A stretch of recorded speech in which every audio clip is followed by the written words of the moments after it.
एका मुलीसमोर असा प्रश्न उभा राहिला होता, ज्याचं उत्तर मोठमोठ्या न्यायाधीशांकडेही नव्हतं. एक आई जिने तिला जन्म दिला आणि एक आई जिने स्वतःचं संपूर्ण आयुष्य तिच्यासाठी खर्च केलं.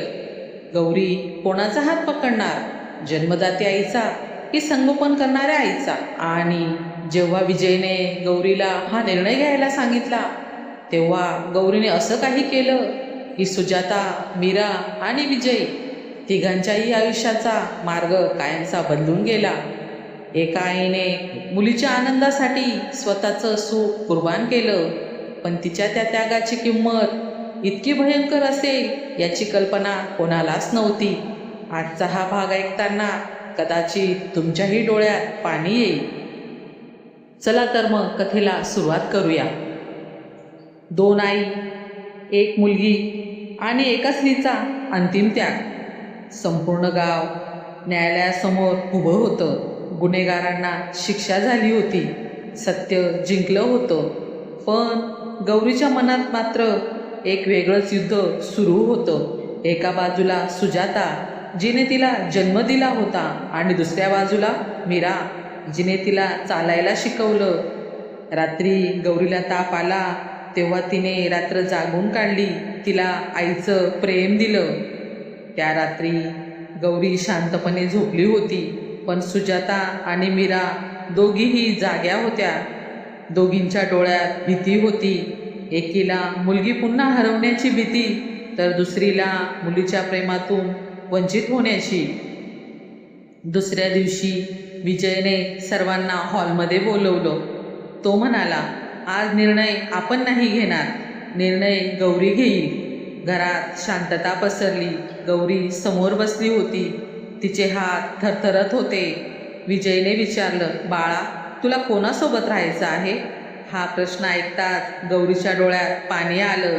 ती काही क्षण शांत राहिली आणि मग अचानक रडत रडत म्हणाली, बाबा, मला आईपासून दूर जायचं नाही. हे ऐकताच सुजाताच्या डोळ्यात आशेचा किरण चमकला. पण पुढच्या क्षणी गौरी पुढे बोलली, पण मला माझ्या दुसऱ्या आईपासूनही दूर जायचं नाही. आणि ती धावत जाऊन सुजाता आणि मीरा दोघींनाही मिठी मारते. संपूर्ण घर रडू लागतं. पुढील काही दिवस तिघी एकत्र राहण्याचा प्रयत्न करतात, पण वास्तव वेगळं होतं. गावात कुजबुज सुरू होते. लोक टोमणे मारू लागतात. गौरी शाळेतून रडत परत येते आणि विजयला एक प्रश्न विचारते, बाबा, माझ्या दोन आई का आहेत? तिचा प्रश्न ऐकून सुजाता आतून तुटते. त्या रात्री रात्रभर पाऊस कोसळत होता. सुजाता घराच्या अंगणात एकटीच बसली होती. घरात विजय आणि मीरा झोपले होते, पण सुजाताच्या डोळ्यांना झोप नव्हती. तिच्या डोळ्यासमोर फक्त एकच दृश्य वारंवार येत होतं, तिच्या अपहरणाची ती काळी रात्र, गौरीचा चेहरा आणि विजय, ज्याच्यासोबत संसार करण्याचं स्वप्न तिने पाहिलं होतं, पण नियतीने ते स्वप्न अधुरं ठेवलं होतं. सुजाता गौरीच्या खोलीत जाते. गौरी झोपलेली असते. सुजाता तिच्या केसांवरून हात फिरवते आणि कुजबुजते. आईचं प्रेम मिळवण्यासाठी मुलांना कधीच लढावं लागू नये ग बाळा. आणि मीही तीच अपेक्षा ठेवते की माझ्यामुळे तू समाजाच्या कोणत्याही प्रश्नाला सामोरे जाता कामा नये. त्यावेळी तिच्या डोळ्यातून अश्रू गळतात. दुसऱ्या दिवशी सकाळी सुजाताने एक पत्र लिहिलं आणि सुजाता हळूच ते पत्र देवघरात ठेवून बाहेर पडली. काही वेळाने विजय उठला. विजयला देवघरात एक पत्र सापडतं. ते सुजाताचं असतं. विजय थरथरत्या हातांनी पत्र उघडतो. पत्रात लिहिलेलं असतं, प्रिय गौरी, तू माझ्या पोटी जन्मलीस, पण तुझं बालपण मीराने जगलं आहे. तुला 2 तुकड्यात विभागलं जाऊ नये म्हणून मी स्वतःच तुझ्यापासून दूर जात आहे. माझ्यावर रागावू नकोस बाळा. कधीतरी मोठी झाल्यावर तुला समजेल, आई होणं म्हणजे जवळ राहणं नाही. आई होणं म्हणजे मुलाच्या आनंदासाठी स्वतःला विसरणं. पत्र वाचताच गौरी किंचाळते, आई. संपूर्ण घर हादरतं. पुढे सुजाताने पत्रात विजयसाठी लिहिलेलं असतं, विजय, मी परत आले हे खरं आहे, पण मी तुझं आयुष्य पुन्हा उद्ध्वस्त करायला आले नाही. ज्या दिवशी मला तुझ्या आणि मीराच्या डोळ्यातील प्रेम दिसलं त्या दिवशी माझा निर्णय झाला होता. हे खरं आहे की मी तुझी पहिली पत्नी आहे, पण आज तुझं वर्तमान मीरा आहे. मी माझ्या प्रेमासाठी तुझं आयुष्य मोडू शकत नाही. माझ्यासाठी रडू नकोस. आपण या जन्मात नाही मिळालो म्हणून काय झालं, पण पुढच्या जन्मात आपण नक्की भेटू. पण हो, पुढच्या जन्मात तू फक्त माझाच असशील, फक्त माझा. पत्र पाहताच विजयच्या डोळ्यातून अश्रू वाहू लागले. सुजाता, तो जोरात ओरडला. मीराच्या हातातून पत्र खाली पडलं. विजय आणि गौरी धावतच घराच्या अंगणात येतात व सुजाताला शोधू लागतात. मीरा देखील त्यांच्यासोबत सुजाताला शोधत असते. बस स्टॉप, रेल्वे स्टेशन, मंदिर, गावाच्या आजूबाजूला, पण सुजाता त्यांना कोठेच मिळत नाही. सुजाता पुन्हा एकदा गायब झाली होती, पण यावेळी तिला कोणीच गायब केलं नव्हतं. तर मुलीच्या प्रेमापोटी व आपल्या पतीच्या संसारात तिच्यामुळे काही विघ्न नको म्हणून सुजाता यावेळी स्वतःहून गायब झाली होती. सुजाता कुठे गेली असेल? तिचं काय झालं असेल? ती पुढे कोणाच्या आश्रयाने जगेल? असे अनेक प्रश्न विजयच्या मनात भेडसावत होते.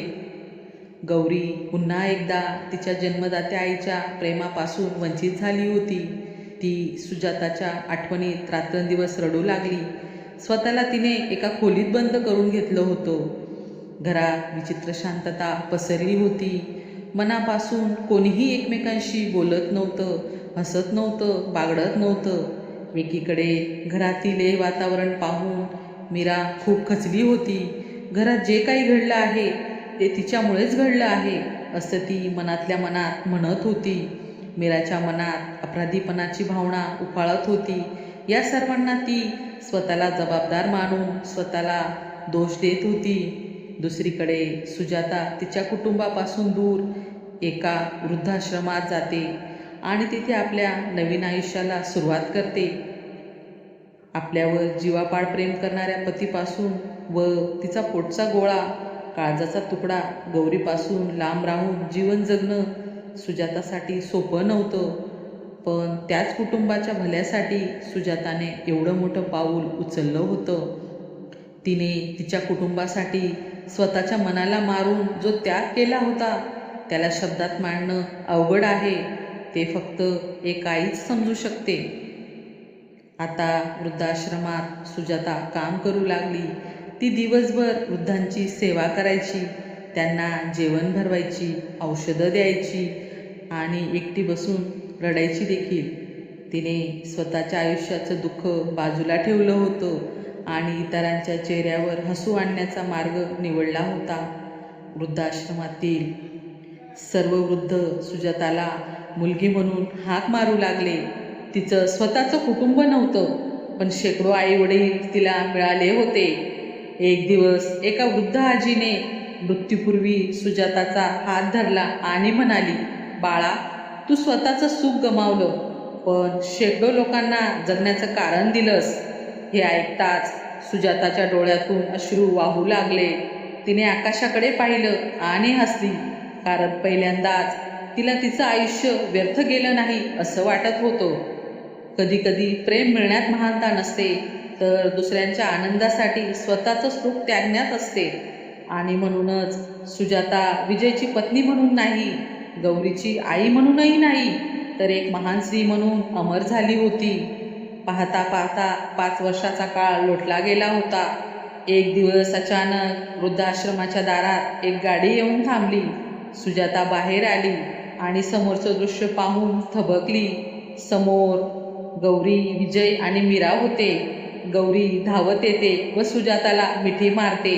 दोघं मायलेकींचे अश्रू अनावर होतात. त्या दोघी पुन्हा एकदा एकमेकींच्या मिठीत विरघळून जातात. हे दृश्य पाहून आश्रमातील प्रत्येकाचे डोळे पाणावतात. तेवढ्यात मीरा पुढे आली आणि सुजाताचा हात हातात घेत म्हणाली, ताई, तुम्ही आमच्यापासून दूर जाऊन स्वतःला शिक्षा दिलीत, पण आमच्या मनातून तुम्ही कधीच दूर गेल्या नाहीत. तीनही जण रडत होते. आज कोण जिंकलं होतं कोण हरलं होतं याला काहीच अर्थ नव्हता, कारण तिथे फक्त प्रेम जिंकलं होतं. काही वर्षानंतर वृद्धाश्रमातील एका खोलीत सुजाता गंभीर आजारी असते. गौरीला सुजाता आजारी असल्याचा निरोप मिळताच गौरी धावत येते आणि रडत म्हणते, आई, तू आता तरी मला सोडून जाऊ नकोस. सुजाता अशक्त हाताने तिचा चेहरा स्पर्श करते आणि म्हणते, कोणाचीच आई कोणाला आयुष्यभर पुरत नाही बाळा. तू तर फार नशीबवान आहेस. माझ्यानंतरही तुझ्याजवळ तुझी मीराही असणार आहे. हे ऐकून गौरी तिच्या मांडीवर डोकं ठेवून ओक्साबोक्शी रडू लागते. मीरा मागे उभी असते. ती पुढे येते. सुजाता गौरीचा हात मीराच्या हातात देते आणि म्हणते, मीरा, गौरी तुझी मुलगी होती आणि कायम तुझीच मुलगी असणार आहे. मी आज तिला पूर्णपणे तुझ्या स्वाधीन करते. पण एक गोष्ट लक्षात ठेव, ती फक्त तुझी मुलगी नाही तर माझं काळीज आहे. मीरा, तू गौरीला पोटच्या मुलीप्रमाणे सांभाळलंस, तिला प्रेम दिलंस, त्यामुळे मी तुझी आजीवन आभारी व ऋणी आहे. असं म्हणत सुजाता कायमचे डोळे मिटते. गौरी, विजय, मीरा जोरजोरात रडू लागतात. संपूर्ण हॉल रडू लागतो. काही नात्यांना नाव नसतं, काही प्रेमाला हक्क नसतो आणि काही त्याग इतके मोठे असतात की इतिहास त्यांना आई म्हणतो. कथा आवडल्यास व्हिडिओला लाईक शेअर करा. अशा अनोख्या व हृदयस्पर्शी कथा ऐकण्यासाठी माझ्या चॅनलला सबस्क्राईब करा. तुम्ही ही कथा कोणत्या शहरातून ऐकत आहात कमेंटमध्ये नक्की लिहा. पुन्हा भेटूया एका नवीन कथेसह. तोपर्यंत स्वस्त रहा, मस्त रहा. व्हिडिओ पूर्ण पाहिल्याबद्दल धन्यवाद. थँक्यू.